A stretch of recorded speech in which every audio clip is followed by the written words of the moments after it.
পাবনা মানসিক হাসপাতালের পাগলা গারদ সম্পর্কে আমি বলবো। আমি একজন সাইকোলজিস্ট এবং এই পাবনা মানসিক হাসপাতালে আমার বেশ কয়েকবার যাওয়া হয়েছিল। আমি স্পেশালি পাবনা মানসিক হাসপাতালের কেউই নয়, কিন্তু আমাদের এডুকেশনাল পারপজ বা ট্রেনিংয়ের পারপজে বা ইন্টার্নশিপের পারপজে আমাদের এই জায়গাটাতে যেতে হয় এবং এর পরিবেশ বা অন্যান্য জিনিস দেখতে হয়, তার রিপোর্ট করতে হয়, এখানে পেশেন্ট দেখতে হয়। তো সেই আলোকে আমার যে যতটুকু এক্সপিরিয়েন্স আছে সেটা আমি আপনাদের সাথে শেয়ার করব। অনেকের সময় আছে যে কেউ কোনো একটা কথা বললো, মজা করে বলে ওঠে কি যে তোকে পাবনা যেতে হবে বা তোকে পাবনা পাগলা গরদে রাখতে হবে, তোমাকে পাগলা হচ্ছে যে মানসিক হাসপাতালে ভর্তি করাতে হবে। আসলে ব্যাপারটা কি সেই বিষয় নিয়ে কথা বলবো। আশা করি প্রথম থেকে শেষ পর্যন্ত দেখবেন। আমাদের মনের রোগ বা মানসিক সমস্যার জন্য অনেক আগ থেকেই চিকিৎসা ছিল, চিকিৎসার ধরন ছিল অন্যরকম। এটাও হচ্ছে যে খুবই ইম্পর্ট্যান্ট যে আপনারা জেনে থাকবেন যে একটা সময় যখন এই চিকিৎসাটি হতো তখন পাবনা মানসিক হাসপাতালে নিয়ে যেত। তো ওইখানে আমি যখন যাই, পাগলা মানসিক হাসপাতালে একটা পাগলা গারদ রয়েছে, সেখানে হচ্ছে যে আমি যখন যাই, এটা হলো যে বেশ কয়েকবার যাই, ওটা এখন বন্ধ আছে। ওটা ছোট একটা রুম যেটা সবসময় লক থাকে এবং লক থাকার সময় যেটা হয় ওখানে কেউ ঢুকতে পারে না। এখন পর্যন্ত আমি যে তালাটা দেখেছি সেটা মনে হচ্ছে যে অনেক বছর আগে ওটাকে যে লক করেছে এখন পর্যন্ত ওটা খোলেনি। এখন পাগলা গারদ বলা হয় এই কারণে, কারণ ওখানে অনেককে রাখা হতো। অনেক সময় দেখা যায় যে অনেক বেশি এগ্রেসিভনেস থাকতো, ভায়োলেন্ট হয়ে যেত, রাগ করতো, ভাঙচুর করতো, তাদেরকে প্রাথমিকভাবে ওইখানে রেখে ওই রুমের ভিতরে রাখতো, যেখানে মোটামুটি অন্ধকার, কোনো জানলা নেই এবং শুধুমাত্র আপনারা হয়তো বা জেলখানায় গিয়েছেন এবং সেখানে যে লকারগুলো থাকে মোটামুটি ওই রকমই থাকে আর কি, আছে, এখনও আছে, আপনারা গেলে দেখতে পারবেন। সো এই ধরনের চিকিৎসা কিন্তু এখন পাবনা মানসিক হাসপাতালে নেই, এখন কিন্তু করা হয় না।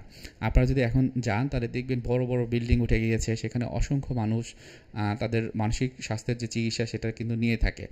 স্পেশালি দেখা যায় যে যারা দক্ষিণবঙ্গে থাকে বা উত্তরবঙ্গে তারা এই পাবনা মানসিক হাসপাতালে চিকিৎসাটি নিয়ে থাকেন। এখন পাগলা গারদের কথা বলা হলেও কিন্তু ওই পাগলা গারদ কিন্তু একদমই নেই, ওখানে রাখাও হয় না। তবে বড় রুম আছে যেখানে জানলা আছে মোটামুটি এবং লাইট থাকে, ফ্যানও আছে সেখানে। দেখা যায় যে ফ্যান আছে কিনা আই ডোন্ট নো, আমি যতদূর মনে পড়ে ফ্যান নেই, কারণ ফ্যান রাখলেও দেখা যায় তারা ওর মাধ্যমে নিজেকে একটা হার্ম করার চেষ্টা করে। তো সেটি সম্ভবত নেই আমার যতটুকু মনে পড়ে। সো ওখানে ইনিশিয়ালি রাখা হয়, দেখা যায় যে খুব বড় একটা রুম এবং সেখানে অনেকজনকে রাখা হয় এবং যদি দেখে যে খুব বেশি ভায়োলেন্ট তখন কিন্তু তাকে হয়তো বা আলাদাভাবে রাখে।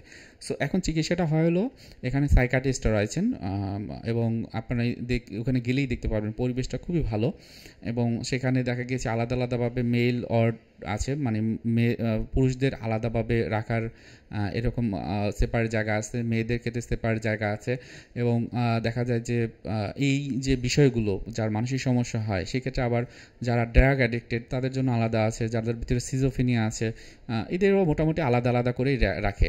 এবং অনেক সময় দেখা যায় যে কিছু কিছু রোগী আছে ইন্টেলেকচুয়াল ডিসেবল, তাদেরকে কিন্তু আলাদাভাবে রাখা হয়। এখানে দুটো ইউনিট আছে, একটা হলো ইনডোর, একটা হলো আউটডোর। আউটডোরে হয়তো 10 টাকা বা এইরকম একটা টাকা ফি পে করে এখানে হচ্ছে যে আউটডোরে পেশেন্ট দেখতে পারে। অনেক সময় দেখা যাচ্ছে যে কাউকে ভর্তি করার ক্ষেত্রে কিন্তু এখানে একটা সিস্টেমে চলে আসছে, এখন সায়েন্টিফিক্যালি চলে আসছে।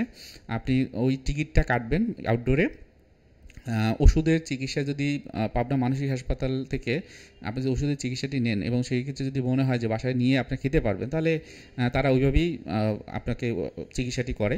আর যদি মনে করে যে না, একে বাসাতে রেখে ওষুধের মাধ্যমে চিকিৎসা দেয় তার মানসিক সমস্যাটাকে সমাধান করা সম্ভব না, তখন তারা কিন্তু একটা বোর্ড বসে তাকে এই যে এখানে ভর্তি করানোর জন্য যে সিস্টেম সেটা কিন্তু করেন। ওইখানে যারা সাইকাটিস্টরা রয়েছেন বা প্রশাসনে যারা আছেন তারা করে থাকেন এবং সরকারি খরচে মোটামুটি অল্প টাকাতে এখানে পারা যায়।